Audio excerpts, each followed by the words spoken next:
Thank the gentleman for yielding and for his distinguished role on the Rules Committee.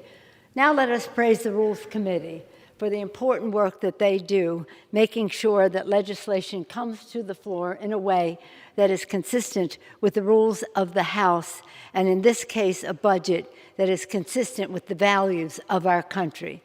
Thank you, and thank you to the Chairman Jim McGovern, for his leadership as well, and to each and every member of the Rules Committee. We have to salute them on both sides of the aisle for the time they put in and how they facilitate the work of the House. Madam Speaker, today is a great day of pride for our country and for Democrats. We have a president with a big, bold vision for our country, an unprecedented opportunity to keep our promises for the people. We promised for the people that we would lower health care costs by lowering the cost of prescription drugs, we would increase paychecks by building the infrastructure of America, and we would have cleaner government by passing legislation for the vote. This rule does all three of those things and much more, enabling the Congress to vote on some of that legislation today, some of it in the bill, and some of it for later. When the President spoke about the infrastructure bill, which is provided for in this rule, he said to our Republican friends, I want to find our common ground on infrastructure, but I will not confine my vision to what is in the bill that we can do in a bipartisan way unless you want to help us build back better. I like to say build back better for women, because that is what this budget will do. That is in this rule. So I salute the President, not only for his vision and his determination to get the job done, but for the priorities that will be contained here in this budget as we go forward. The Build Back Budget agenda is one that is liberating for families, not just women, moms and dads, with child care, with a child tax credit, with universal pre-K, with home health care, with workforce development, so that not only are we building the physical infrastructure of America, we are building the human infrastructure of America to enable many more people to participate in the success of our economy and the growth of our society. It does so with equity, 40% justice provision that will be in there. Now, it remains for us to work together, work with the Senate to write a bill that preserves the privilege of 51 votes in the Senate. So we must work together to do that in a way that passes the House and passes the Senate, and we must do so expeditiously. On October 1st, the authorizations for highway, et cetera, will expire September 30th. And by October 1st, we will hope to have in place, that is the plan, to have in place the legislation for infrastructure. That is bipartisan, and I salute that, but it is not inclusive of all of the values we need to build back at a time when we have a climate crisis. And so I salute our distinguished chair of the Transportation Infrastructure Committee, Mr. DeFazio, for the knowledge that he brings, the value system and the knowledge that he brings to looking at how we do a reconciliation bill, a Build Back Better bill, in a way that is preserving of our planet for the children, Exciting in all of this is the fact that we will have the John R. Lewis Voting Rights Advancement Act. This is pretty exciting, and I commend you, Madam Speaker, for your leadership in making this possible, for you to be the author of it. When you are the author, though, you will no longer be able to preside. You have to come down and manage us on the floor. So it's appropriate that during the rule that will enable this to come to the floor, you are presiding so we can all congratulate you in a highly visible way. This legislation is so important. I was very much a part of passing the previous bill that was of 07. We wrote it in 06. it became effective in '07 when President Bush was president, and we had Republican majorities, House and Senate, and we passed the legislation overwhelmingly, over nearly 400 votes in the House, unanimous in the Senate, signed by President Bush, as bipartisan as anything that has come to the floor. We walked down the steps of the Capitol in bipartisan way, saluting the fact that we had extended the Voting Rights Act, and President Bush signed it. And with great pride, he came to your neck of the woods, to Selma, on the 50th anniversary of Selma March.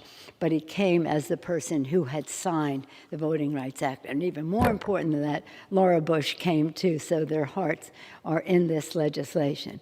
I would hope that it would be some level of bipartisanship on that as well. We'll talk more about that as we go into the debate on that bill in a little while. But I do, again, want to thank Congresswoman DeLauro for her relentless, persistent, dissatisfied until now, I hope, satisfied to a certain extent, more to come, of the child tax credit. For 10 Congresses, she has introduced that bill, and now it is being advanced. And Mr. Yarmuth, the chair of our Budget Committee, will lead us now as we prepare in our individual committees our work for the Budget Committee to put together a package. Madam Speaker, as you know, a national budget should be a statement of our national values. What is important to us as a nation should be reflected in our budget. And this will be the case. And under the leadership of Mr. Yarmuth, who's not only values-based but eloquent in conveying that message, we are very excited about how we go forward. Again, I mentioned Peter DeFazio. In terms of the budget bill, the Voting Rights Act, your leadership, very distinguished, the chair of the committee, Mr. Nadler, the chair of the Zoe Lofgren for her work on House Administration Committee, Mr. Butterfield, so many people, and our distinguished whip, Mr. Clyburn, who's made this his life work. Passing this rule paves the way for Building Back Better, the Building Back Better plan, which will forge legislative progress unseen in 50 years that will stand for generations alongside the New Deal and the Great Society. This legislation will be the biggest and perhaps most controversial initiatives that any of us have ever undertaken in our official lives. Everything we do is about the children. As you've heard me say, when people ask me, what are the 3 most important issues facing the Congress, I always say the same thing. Our children, our children, our children. Their health, their education, the economic security of their families, a safe environment in which they can thrive, and a world at peace in which they can reach their fulfillment. When children come here to the Capitol, it's such an invigoration for us and an inspiration to us to see them because we are here for them. And as I say to them, as you see the statues and the monuments to those who went before, it is appropriate that we honor them. But they want us to honor you, the future of our country, to make it better for the children. Again, any delay in passing the rule threatens the Build Back Better plan, as well as voting rights reform, as well as the bipartisan infrastructure bill.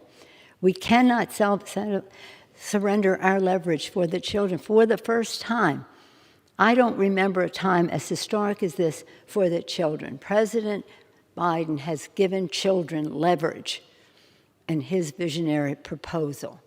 The children have the leverage, not those at the high end who benefited from the Republican tax bill. And I wouldn't have even brought it up, except you're acting as if you don't even know when you added $2 trillion or more to the budget to give 83% of the benefits to the wealthiest people in our country.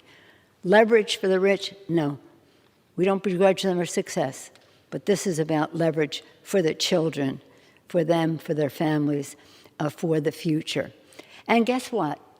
It would be our attempt to pay for this bill so it is not a burden to those children as we go forward. And that means that some of the people that benefited from that tax bill that tax scam in 2017 are now going to have to pay their fair share, pay their fair share, and that we may have to address other ways to pay for the legislation by putting the responsibility on the high end, both whether it's corporate or individual, so that we can, again, make progress for the children without burdening them with the debt, that some of which they got in 2017. So it's a pretty exciting day. I congratulate all in the Rules Committee for going in time and again as we sought clarification on how we go forward. I thank Mr. McGovern, Mr. Neguse, and so many other members of that committee. I thank all of our colleagues for their involvement in all of this, and I would hope that as we could proceed, we could do so in the most transparent, bipartisan, and fair way for the children. With that, I yield back the balance of my time. Thank you. The gentleman from Colorado